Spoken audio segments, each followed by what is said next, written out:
दोस्तों नमस्कार, मेरा नाम संजय मक्कू है और मौजूद हैं देश रोजाना के डिजिटल मीडिया प्लेटफॉर्म पर। आपसे बात करने चला हूं हरियाणा की राजनीति में इंडियन नेशनल लोकदल के भविष्य की, कि क्या हरियाणा की राजनीति में इंडियन नेशनल लोकदल का भविष्य क्या उज्जवल है।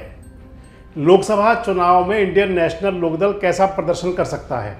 आपसे इस बात का जिक्र इसलिए कि कल इंडियन नेशनल लोकदल के बड़े नेता अभय सिंह चौटाला ने प्रेस कॉन्फ्रेंस की थी। उस प्रेस कॉन्फ्रेंस में अभय सिंह चौटाला ने दावा किया कि उनकी 10 जो हरियाणा की लोकसभा सीटें हैं, उन 10 लोकसभा सीटों पर दावेदारी करने के लिए इंडियन नेशनल लोकदल के लगभग 115-16 लोगों ने अपना आवेदन किया है। अभय सिंह चौटाला कह रहे थे कि उनकी पार्टी के लिए, गुरुग्राम के लिए, फरीदाबाद के लिए, सिरसा के लिए, अंबाला के लिए, सभी सीटों के लिए लोगों ने भर भर कर उनके कार्यकर्ता आवेदन कर रहे हैं। सुनिए अभय सिंह चौटाला क्या कह रहे हैं। जिन दो लोग इस तरह की अफवाहें फैला रहे हैं, मैं उनको एक बात बता देना चाहता हूँ। हम 10 की 10 सीटों पर चुनाव लड़ेंगे। हमने इसके लिए एक 5 मेंबरी कमेटी का गठन किया था और उस 5 मेंबरी कमेटी को ये जिम्मेवारी दी थी कि वो 10 के 10 लोकसभा क्षेत्र में जाएं और वहां जाकर के सारे साथियों से मिलकर के पूछे कि कौन कौन चुनाव लड़ने की इच्छुक।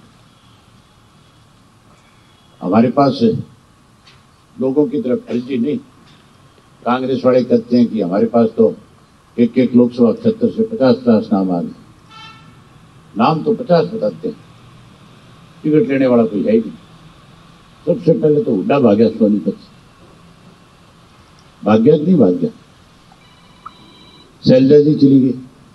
उन्होंने कह दिया मैं भी लोकसभा का चुनाव नहीं लड़ता। कैप्टन अजय यादव कहता है मैं भी नहीं लड़ता। तो फिर लड़ने वाले कौन? हमारे यहाँ गुड़गांव का लोकसभा जो है उसमें 10 आवेदन आए और मैं बहुत दावे के साथ ये कह सकता हूं कि गुड़गांव की सीट के ऊपर लड़ाई इंडियन नेशनल लोकदल पार्टी और बीजेपी के बीच में रहेगी। कांग्रेस का भी सुपड़ा साफ होगा, जेजेपी तो शून्य पे आ जाएगी। उसका तो जिक्र करना भी गलत है। फरीदाबाद में हमारे पास 13 लोगों के आवेदन आए, भिवाड़ी में 9 के आए। भिवाड़ी की सीट का भी मैं दावे के साथ कह सकता हूं कि फाइट हमारी रही। नतीजा क्या निकले, मैं लोगों की तरह झूठे दावे तो नहीं कर सकता, लेकिन ये कह सकता हूं कि चुनाव के नतीजे जब आएंगे तब आप सब लोग कहोगे कि हमें भी उम्मीद नहीं थी। रोहतक से 10 लोगों के नाम आए हैं, सोनीपत से 6 लोगों के नाम आए हैं, करनाल से 7 के आए हैं, अंबाला से 11 के आए हैं, कुरुक्षेत्र के 9 के आए हैं। कुरुक्षेत्र की सीट भी इंडियन नेशनल लोकदल पार्टी जीतेगी।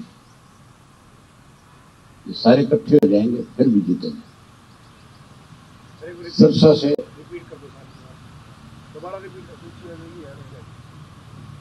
से 22 आए। कुरुक्षेत्र वाले कह रहे हो क्या? कुरुक्षेत्र से 9 के नाम आए। सिरसा भी 100% हम जीतेंगे। सिरसा में भी ये सारे इकट्ठे हो जाए, बीजेपी, जेजेपी, कांग्रेस, फिर भी जो इनके साथ इलाहाबाद में वो कि वो सिरसा लोकसभा में होगी। हिसार से 14 नाम आए। टोटल 111 लोगों ने अप्लाई किया है। जैसे ही इलेक्शन की घोषणा होगी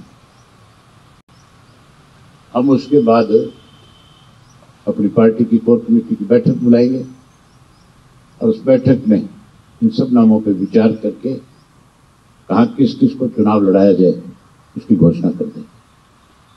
तो आपने सुना प्रेस कॉन्फ्रेंस में अभय सिंह चौटाला कह रहे हैं कि गुरुग्राम लोकसभा सीट के लिए उनकी पार्टी के 11 नेताओं ने आवेदन किया है।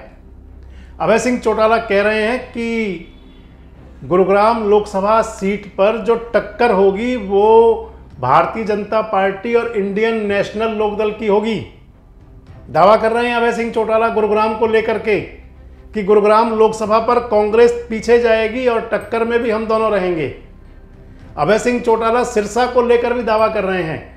सिरसा लोकसभा के लिए तो ये कह रहे हैं कि चाहे जेजेपी, बीजेपी, कांग्रेस, ये वो सब इकट्ठे हो जाएं, तब भी सिरसा में मेरी पार्टी का प्रत्याशी जीतेगा। अभय सिंह चौटाला कह रहे हैं जैसे एलनाबाद में मैं जीता था वैसे ही प्रदर्शन सिरसा में होगा।